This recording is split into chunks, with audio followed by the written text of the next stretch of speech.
Good afternoon, guys. Welcome back to the channel. My name is Ryan. This is Auto Detour, and in today's video we're going to be working on Uncle Rusty back there, my 2006 Chevy Colorado.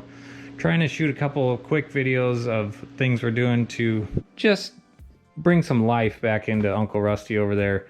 Quick backstory on Uncle Rusty. Picked him up because of this right here, my 2003 sleeper F-150 that had all these turbo parts on it right here. Last September, gave up the ghost on the drag strip.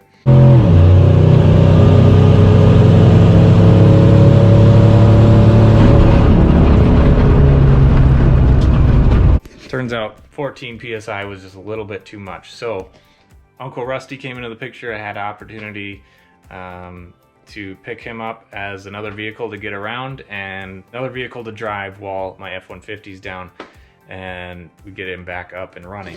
If you are interested in this build, I will put a link to the build series up here. Be sure to check it out. So let's jump over here to Uncle Rusty.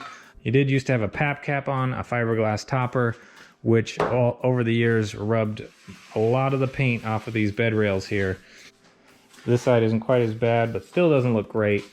But would also be nice to protect these.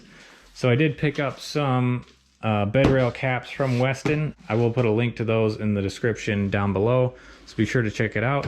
We just finished upgrading the taillights from these nasty delaminated original stock taillights to these super pretty brand new taillights off of Amazon.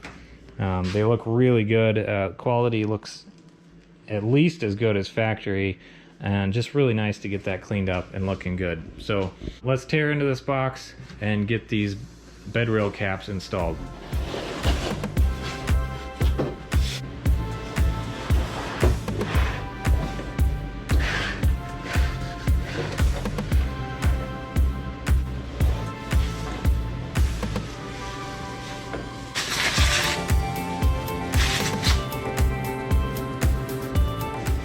Let's take a quick look at these things. So I did see some options for some smooth ones and some textured ones. I already have this all-star bed liner in here that has these textured caps on the front and on the tailgate. So I decided to go with the textured one. It's not a perfect match, but it'll be pretty close. So both of these come pre-installed with some double-sided tape here. Doesn't look like a ton of it on there, but I suppose it probably doesn't take much to hold these guys down. So let's just do a quick test fit here.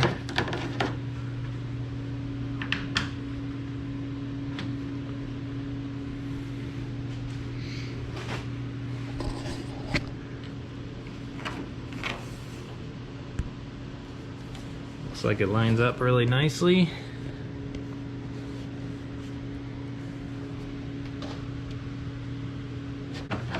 Throw this one on real quick.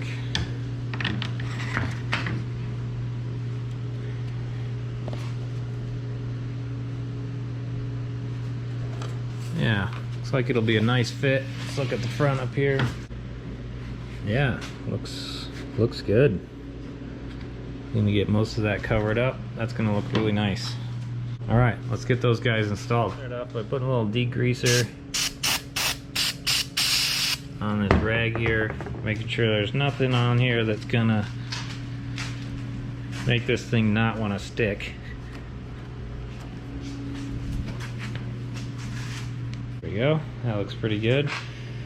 Now my plan of attack here is to I'm gonna peel all these off, and I think I'm gonna stick the corner on first, because this complex curve on this corner seems like it'd be the most difficult to stick down. So if we get that on in this direction first and then lay it the rest of the way up this way, I think that should be the best.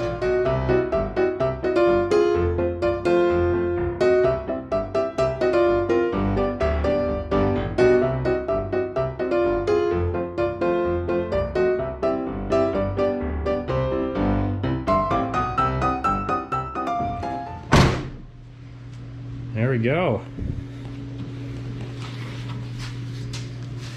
Much better. Those are nice, really easy to install. The fit's really good. Doesn't line up perfectly with my bed cap, but that's all right.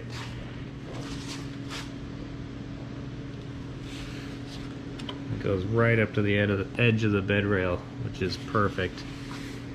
Those look really nice. I like how that turned out. I would pull it out of the garage and show you guys, but it's spring in Minnesota, so I guarantee it's either raining or snowing outside right now. And it's dark. So, you're really on the edge of covering that gas cap hole. But, looks good. So, Uncle Rusty's coming together, looking a lot better than when we got him. Obviously getting those rusty rocker panels replaced. It's gonna be a huge change for Uncle Rusty. But looking a lot better. Comment down below whether you think I should take off those Nerf bars or not. On one hand, it's nice to have something for the kids to step on to get in and out of the truck. But on the other hand, they are very, very 90s. Anyway, leave a comment down below whether we should lose the Nerf bars or not. And also what you'd like to see done to Uncle Rusty next. We're slowly just making progress here. We do have another check engine light due to a faulty coolant temp sensor. I do have one of those, gonna get those replaced. I just need to get a crow's foot wrench so that I can get in there.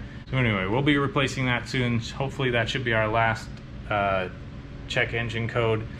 Then we'll be check engine light free. He's been a good little truck. And if you guys enjoyed this video, be sure to hit that like button, subscribe if you haven't already, and I'll talk to you guys next time.